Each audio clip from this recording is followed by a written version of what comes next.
moom mooy tëj ndax Mustafa sallallahu alayhi wa sallam moo waxoon ni ijaalu aaxira siraatikum fi leyli witran moo ñu digaloon ni seen dernier julli sa guddi ga na nekk witar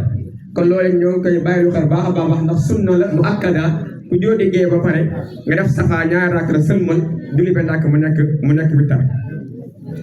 nit ki noonu it te mu nekk ba am solo mooy ci ñàkk a julli gi moom sax Maam Saïd leeral na moom daa sax jël léeg-léeg kurul julli waaye dani daa wax ci koo xam ne day yéex a julli borom bi fi wax ni